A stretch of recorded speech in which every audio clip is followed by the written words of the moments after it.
Sweet. We are now live. Go to your YouTube page and grab the live link. Awesome.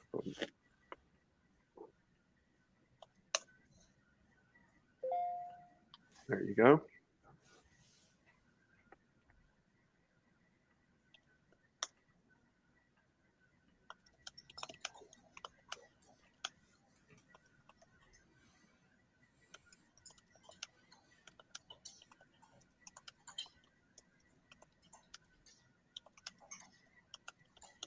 How do you feel about the new Twitter function where it allows you to check back over your tweets before it sends them?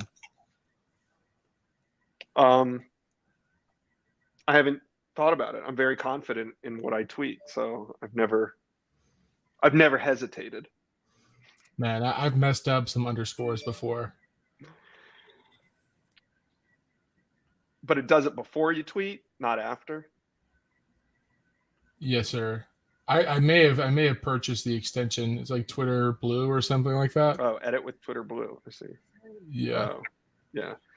Nah, I'm okay with my mistakes. I thought it was interesting though. It's all good. I mean, what's Twitter gonna be called in a few months though? Like X? Well, supposedly, I don't know. I saw something today that like instead of the 52 billion valuation, he's saying he'll do it at 44 billion or not do it. Yeah, so, a lot of the times, at least from people I've had conversations with, as far as negotiations go, a lot of this comes out afterwards, and it doesn't mean anything. It's just it's a tactic used to try to force people to put themselves in positions that they don't want to be in. Oh yeah, there's a lot going on right now. I saw that Elon Musk's lawyer bill's $100 million. Mm-hmm. One of my professors, actually my B-law professor, his daughter is one of Elon Musk's attorneys. That's what's up. Pretty cool. Hopefully she's getting a big slice of the pie. But I'm sure. Mm-hmm. Getting paid. That's the only people making money right now are the lawyers in this. Mm-hmm. All right. So we'll review Wake. We will. Let me find my notes. We'll look ahead to NC State. Talk a little NIL. Get your ass out of here. Anything else you want to hit on? Oh yeah, that's fine. We talk a lot about Big Man, Big Heart. We've had a good amount of programming going on in the past couple of weeks. Yeah, we'll definitely have a segment on that. All right, well, let's rock and roll. You ready? Yes, sir. All right. Mute my phone here. Here we go. 3, 2, 1. Welcome to Big Man, Big Heart with Dillan Gibbons. I am your host, Josh Newberg, and this is episode 32. We're coming to you on a Thursday evening. We are live on YouTube. Shout out to everybody watching. We are back from a mini break. Dillan, you've been really busy. How you feeling? Man, we've had a heck of a break. It's been the past 2 weeks. We had a couple great games, and not the best outcome for one of our games. Definitely a lot going on. Had a hurricane hit the state of Florida. Definitely want to talk about some of the programming we have going on right now with Big Man, Big Heart. But I'm feeling great. My body's in great shape, which is a very nice and very good feeling to have at this point in the season. And our team is doing wonderful. So I look forward to playing this game here in the next couple of days. But right now, let's talk about what's new in our lives. Well, here I am. Look at me. I mean, I'm on set for months. We talked about me not having a job, and now not only do I have a job, but I get to broadcast from the studio today, which is kind of a cool environment. Let's talk about your week, though. You guys are coming off of a 31-21 loss to Wake Forest, the first loss of the season. Mm-hmm. How does the locker room feel? Because obviously this wasn't like a devastating loss, but the first loss of the season, it kind of slows some of the momentum that you guys have. How's the locker room dealing with this? Yeah. So of course, we have a lot of ultimate competitors on our team. It's tough to lose a game, especially with that momentum behind you. In a place like Florida State with history and tradition behind us.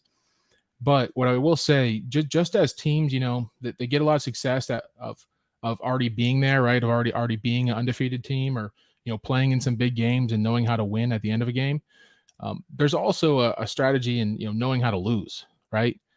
Florida State, we've lost a number of games in the past 2 years. We haven't had a crazy amount of success for a long period of time, but that does bring an advantage for our team. Not only in the feelings we had after the game, but the ability to trust the process. And that's something that has been harped on since day one. Since last year when we lost the first 4 games, the process didn't change. We didn't do more, live contact drills. We didn't do, a crazy amount of indie or try to preserve guys' bodies or anything weird like that. There wasn't a change in the process. Mike Norvell's heart didn't skip a beat. Our team didn't miss a beat, and we just moved on. So that's how we approach this week. Again, nothing really changed. The tempo of practice didn't change. The look in guys' eyes didn't change. We're just looking forward to this week to have another opportunity to win a football game and hopefully be able to compete and make it as far as we possibly can this season. Yeah, we're going to talk a little bit about the NC State game, but first I want to ask you, just as being an offensive leader, what's it feel like when you guys had that sort of success on the first drive against Wake, where you seemingly just drove it all the way down the field with very, very little work, and you guys scored? And then you guys don't score again until the third quarter. Yeah. What is that like, on the sidelines, and how do you feel during that? So looking back, I'm not very attentive to the feelings and the rush and the emotion of scoring on the first drive and not having that success and scoring again and later in the game. I'm not very in tune to the ebbs and flows of a game, right? As far as momentum go. But for me, every series was the same, right? Whether we got ourselves into a situation, whether it be with play calling or individual mistakes, we had a lot of opportunities to win that game. We had a lot of opportunities to have some very strong runs and some great throws. We just didn't execute the way that we had to at all times. So I had confidence in our guys. Again, trying to keep everyone's spirits up as high as we possibly can, having guys locked in the situation, into the moment, not just playing their best at all times, and just trying to do everything we possibly could to win the game, to eliminate all the mistakes, to have guys focus in and finish the game stronger than we started the game. So going into the fourth quarter, I mean, there wasn't a drop off in emotional prowess of the team. There wasn't guys thinking we're going to lose this game. If we had another quarter to play, I believe we would have won that game, just because of everything that was behind us at that point, and everyone learned from a lot of the mistakes we made early on in the game. Whether that be because some guys were out, we weren't executing it properly, or other components, other things could have been going on. But overall, I was proud of the way our team reacted in that game. I thought we were extremely physical up front. I thought our backs did a great job running the ball, and I thought J-Trav had great eyes in the way that he was playing quarterback and leading our offense. You guys, talking about some of the mistakes, you guys had some things go wrong that are sort of uncharacteristic of this team, at least this year, like penalties, turnovers, drops. How do you turn the page on something like that and make sure it's just one game and it doesn't turn into 2 and 3 games? Yeah, talking about emotional fitness and penalties that can easily be avoidable, right? For me, and something I brought from up north when I was at Notre Dame is if you look at the offensive line and you're paying any attention at all to what we're doing in between each play, you'll see that we fist bump in between each play, right? It's reset and refocus, right? So you fist bump next play. Doesn't matter what happened the play before. It doesn't matter if you jumped off sides. Doesn't matter if gave a holding call or whatever it might be that negatively impacted our team.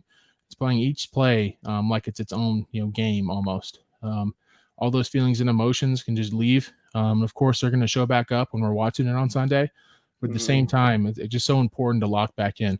So having that one play mindset, having that one game mindset will definitely help our team, at least in the long haul as we move through the season. I'm trying to eliminate some of those self-inflicted penalties and drive stoppers.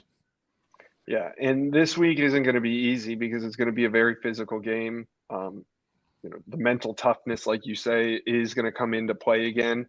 How do you prepare for a physical matchup like this, knowing that you're going to have to go on the road and really battle it out? Oh, it's the same process, man. It's understanding our opponent at a superior level, right? And film study, and how our scout team reacts and how they play all week. Our scout team did a hell of a job this week. Let me tell you, Tuesday and Wednesday, They were not, the friendly type of practice you might be used to.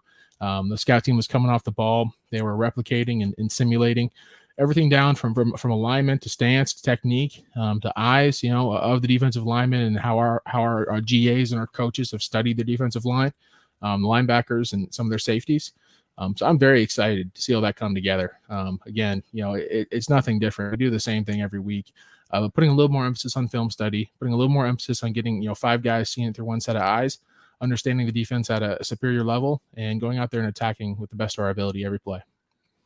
When you say a heavy emphasis on film study, does that mean more film study on your tape, fixing your mistakes, or getting to know your opponent? No, sir. So our mistakes, if I'm being completely honest, we might watch our mistakes maybe once. And for me, I watch the game whenever we play a game, maybe 3 or 4 times, just learning from little details of my own performance, right? And I do that on Sundays and Mondays. But once I get past that point, once I set that down, I am full-fledged going after the next opponent, right? And diving into their film study.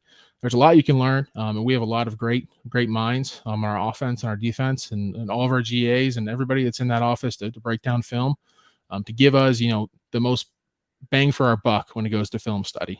So understanding the blitzes, understanding the tendencies of defensive linemen, understanding, every nuance we can possibly pick up in a short amount of time throughout the week.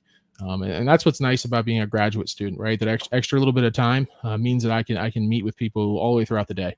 I can fill up my full day watching film.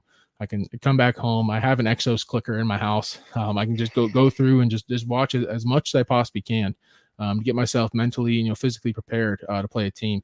And I know some other guys, they might have conflicts with classes and things like that, but I take that responsibility on myself to try to pick up as much as I possibly can to try to react, because I don't want to, I don't want to let anyone down. I don't want to be that guy out there that could have read a blitz and didn't, that could have seen a pressure coming and didn't react to it. Mm-hmm. Well, let's change the subject for a minute. Let's talk about NIL, and let's talk about what you've been doing. One of the reasons why we didn't hop on a podcast is because you and Big Man Big Heart have really been putting an effort in helping those in need in the aftermath of Hurricane Ian. And there's a lot of people in the state of Florida that are hurting right now, and there's a lot of people trying to help, and there's a lot of needs down there. So talk a little bit about Big Man Big Heart and how they've been contributing. Yeah, so back when the first cone of uncertainty was put out there, everyone was estimating, and every news source and NOAA and every other agency was saying that the Hurricane Ian was going to make a direct impact in Tampa, which Josh is lucky by, because he just moved out of there. But my whole family got they were in flood zone A, and all of that flood zone was mandatory evacuated. Same with B and C, which included my grandparents.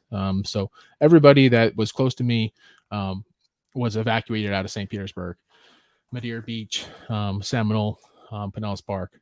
So it was kind of an eye-opening experience, right? Having my family have to FaceTime me, and choosing and picking some certain things out of my house to take home. I know a lot of people went through that. I know a lot of people weren't as lucky as my family, but they ended up coming up here to Tallahassee. They sat out the storm up here in Tally. So during that time period, we had a lot of reflection, and we understood that if it hit, Tampa, St. Pete, Madeira Beach, that we'd have to put something together through Big Man Big Heart, and to help people out and help our local community. But when it made that swing into Fort Myers, it didn't necessarily hit our home, but it hit home very hard. I've told you this before, but every single chance my family's had over my whole lifetime, we've gone to Captiva. Like no matter what, North Captiva, Sanibel, Cabbage Key, Key Acosta. Those are my stomping grounds. That's one of the places I love more than anything else in the world. Love going down there, hang out with my family, renting nice houses, and fishing and hanging out until the sun goes down. And a lot of people know this now, but North Captiva was hit by Charlie back in the day in 2004, and that was one of the first times I ever saw devastation from a hurricane. 2004. Also, believe I think it was Francis that hit St. Pete. Yeah, I think was that the year there was like 3 that ripped through the state Yep, I at believe it different was angles. Francis, but Francis Yeah. hit St. Pete, and my parents at the time lived in St. Pete, and it ripped off the corner of our house, corner of our roof, and it was actually my bedroom, and I had a fire truck bunk bed. I remember it to this day. Coming home to that and seeing the devastation it had on our house, on our community, on all of St. Pete, but that fire truck bunk bed being ruined, that taught me a lesson, right? How powerful storms are and how they can ruin your childhood bedroom, all your toys, your beautiful fire truck bunk bed, and that put a lot of emphasis, even from a young age, on hurricanes and the power of disasters. But nonetheless, what happened in North Captiva is absolutely mind blowing to me. That island got hit twice now by major hurricanes. Hurricane Charlie ripped right through North Captiva, splitting it, creating Charlie's Pass. And Hurricane Ian did the same thing, like almost like a quarter mile down from where Hurricane Charlie hit it. So that area is experiencing, unforeseen, amounts of financial damage, whether it be, Sanibel Bridge, things that happened in Matlacha, Fort Myers Beach, and even the Sarasota community. So we have a lot of family friends that are down there right now, that are trying to help out, trying to do as much as they possibly can. With disaster and first response. We have a lot of players here at Florida State that have connections down to Fort Myers, including people like me, Jordan Travis, and Malachi Menzer. Malachi's family lives on the Peace River, down a little bit into Fort Myers.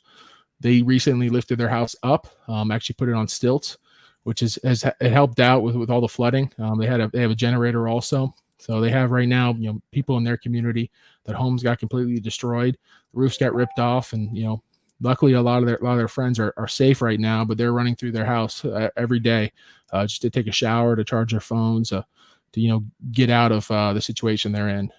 So we've seen a lot of devastation, and what's unseen is the effects that it's going to have on commerce in the area, and the economy. With the Sanibel Bridge being down, you got to think about those hundreds of restaurants, hundreds of businesses, thousands of homes, vacation homes that people are probably just going to say goodbye to. They're just going to sell a lot of land, destroy the home. You got to think about the ramifications of that over the next 5, 10, 15 years. A place that I grew up, a place that I love, is never going to be the same, and it won't be the same for a long time. I don't think. Hopefully, it'll be the same by the time I have kids someday. I can take them there, but it's absolutely crazy to think about. A lot of people have been affected. A lot of people have died so far, and we're trying to do as much as we possibly can. I know I don't live in that area, but the people of that area have, built me up in my childhood. I've had some of my greatest experiences, most pivotal memories of my life down there, and learning lessons and hanging out with my family. So I feel a deep obligation to help out as much as I can. I know there's a lot of people, including Governor DeSantis, that are doing a lot of wonderful things to the people in that area, trying to help them as much as they possibly can. But I started a Hurricane Ian relief fund. I started it, I think last maybe Friday or Thursday. And we've raised just about $32,000 so far, to help out people in need. And I can't thank everybody in the Florida State community enough for helping, perpetuate this goodness, trying to get as much money as we possibly can to people down there. And during our bye week, we're actually going down. Right now, we're planning our visit, talking to some of the local leadership, from people in the Fort Myers area, Captiva, Sanibel, North Cap, and Cabbage Key. Just trying to figure out the best way to distribute the funds, and hopefully get more equipment, more provisions. Having conversations with a few major companies to be able to get some goods down there as well. But just trying to do as much as we possibly can. And me, Jordan Travis, and Malachi are going to go down there and volunteer our time, and hopefully help out as much as we can while we're down there, and give people some hope, some light at the end of the tunnel. Because I know that if it hit Tampa, those same people would be in Tampa right now helping out. Absolutely. And it's weird because we're in the state of Florida. You never hope that your home gets hit by a hurricane, but you really don't hope that your friends, your neighbors get hit by a hurricane. So it's a weird spot to be in. But again, it is. I don't think people that don't live in Florida understand. Like, we have so many conversations afterward, where people say, "Oh, we were so lucky," and then in the same breath they say, "I hate saying that because other people weren't so lucky." It's like so it's yeah. it's a hard. I think there's some guilt there, from people that live in Florida that, didn't get hit by it, because although you feel lucky, other people are suffering. That's a Yep. hard And thing to kind of like rationalize. yeah, and if people are watching this today and don't necessarily want to give to the GoFundMe, and I'd really suggest please just sharing it to as many people as possible.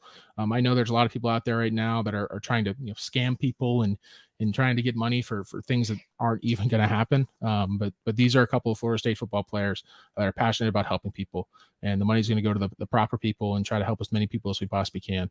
Another great way to help out. We're actually doing a raffle alongside this to help raise more money. It's a $50 ticket. You have the chance of winning a $2,500 to $3,000 prize.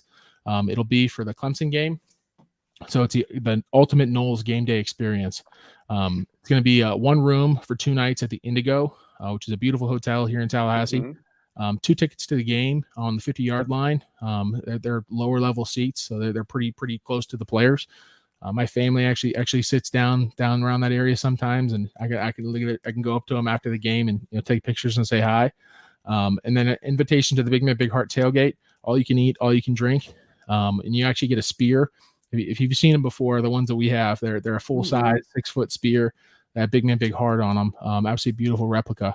And then you're gonna have it's supposed to be a swag bag from Garnet and Gold, but I know Tara's gonna absolutely hook up whoever wins it. She's hooked up the Donovans before and hooked up a lot of different people that have been associated with Big Man Big Heart.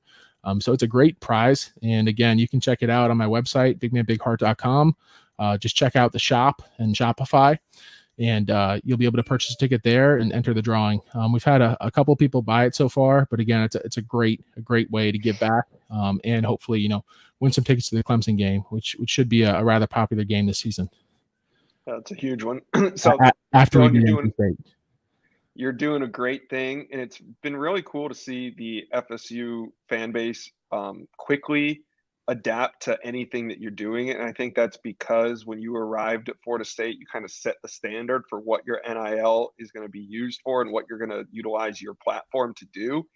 And, the FSU Twitter, FSU social media, whatever you want to call it, has just completely embraced it. And it's amazing to see that when you start something, the way that the momentum carries through FSU Twitter. So shout out to everybody that has donated, shared it, talked with a friend about it. If you guys have any other questions at all, bigmanbigheart.com has all the information, all the links. You can donate there. Anything else on that, Dylan? Just give me a call. My number's on the website. My number's on my Instagram. Honestly, I'm available a lot of times during the day. So if you have any questions, want to just have a conversation, I'd absolutely love to have that conversation. Additionally, what I'll say is about the same testament, right?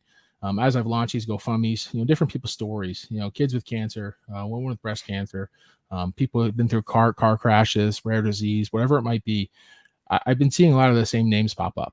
People sharing it on Twitter, people donating, people helping out in any way they possibly can. And it's absolutely amazing to see the type of support. Especially, I was nominated to the All-State Good Works team. And part of that is a competition to nominate the captain, which involves people voting for me. And the amount of votes you get, they don't show it. So every athlete, I don't know how much other athletes are getting as far as votes go. But FSU Twitter picked it up. And I've seen the same people, voting for, it's been like the 12th day or the 17th day at this point. And every morning I get to the football facility at 4:00. I'm sitting there getting treatment, and I start getting these notifications on Twitter, 23rd day voting for Dillan Gibbons. And it's absolutely crazy to see that type of devotion. Someone like that's taking even a few seconds out of their day to think about me and to vote me for an award of all things. But it's amazing to see that. And I can't thank the Florida State fan base, the individuals that have, been associated or helped out Big Man Big Heart or donated to causes, or just opened up their hearts, their minds, or even, their wallets in some cases, to help out and elevate people's quality of life. It's beautiful.